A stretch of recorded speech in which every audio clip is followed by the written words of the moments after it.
जय माता दी। आज हम विभक्तियों के अनुसार अर्थ समझाएं, क्योंकि कई लोगों को, कई छात्रों को ये समझ में नहीं आता है कि प्रथम विभक्ति का अर्थ कैसे निकाला जाए, द्वितीय का कैसे निकाला जाए, एक वचन में क्या अर्थ होगा, इस तरह से तीनों वचनों में क्या अर्थ होगा। तो हम बताते हैं। जैसे है सर्वहा, तो उसका अर्थ होगा सभी ने। सर्वहा, सर्वहु का मतलब दो लोगों ने। और सर्वे का मतलब हुआ सभी लोगों ने। अब सर्वम, तो सर्वम का अर्थ कहने का मतलब है प्रथम विभक्ति में ने का प्रयोग किया जाता है। सर्वम, सर्वौ, सर्वान। और द्वितीय में सर्वम का अर्थ हुआ सभी को। जैसे सभी को पकड़ो, तो सर्वम जग्रहाय, सभी को पकड़ो। तो इस तरह से सर्वौ और सर्वान, सर्वान का मतलब सभी को, बहुत लोगों को। और सर्वम का मतलब सिर्फ एक को, मतलब सर्वान है बहुवचन का और सर्वम है एक वचन का। तो सर्वम का मतलब ये है कि उसमें कम संख्या हो, और सर्वान का मतलब उसमें संख्या अधिक होती है। तो इस तरह से तृतीया में सर्वेण का मतलब सभी के द्वारा प्रयोग किया जाता है पूरी लाइन में, द्विवचन में दोनों के लिए, और सर्वई है सभी के लिए। चतुर्थी में सर्वस्मयी का मतलब सभी के लिए।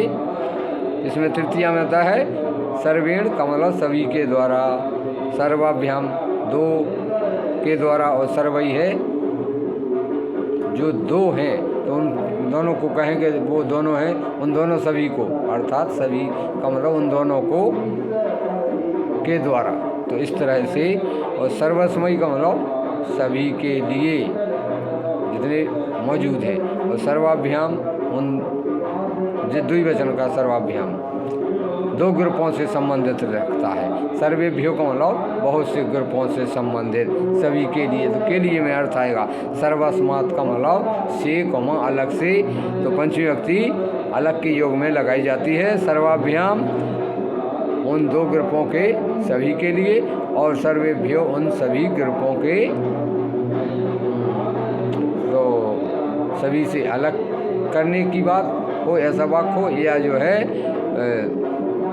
से आ रहा हो वाक्य में, तब जैसे एक के लिए वृक्षात हो जाएगा, बहुतों के लिए वृक्षाभ्याम, और बहुतों के लिए वृक्षेभ्यो। तो सर्वस्व का मतलब षष्ठी विभक्ति सभी का, और सर्वयोः का मतलब दो द्विवचन के लिए लगेगा कि दो ग्रुपों के सभी को, और सर्वेषाम का मतलब सभी ग्रुपों के सदस्यों के लिए। के में अर्थ होता है षष्ठी विभक्ति का। सर्वस्मिन का मतलब सभी में, सभी में अवगुण है। अब दो ग्रुप वाले हैं, तो सर्वयोः के उन दोनों ग्रुपों के लोगों में सर्वयोः तब लिखा जाएगा कि कमी है या अच्छाई है। और सर्वेषु का मतलब उन सभी ग्रुपों में, मतलब जितने ग्रुप हैं उन सर्वेषु, ठीक है। तो ग्रुपेभ्यो इस तरह से, या दलेभ्यो, तो वाक्य बना जाते हैं। सर्वेषु का प्रयोग बहुवचन में, और मैं जब वाक्य में आए तब किया जाता है। जय माता दी।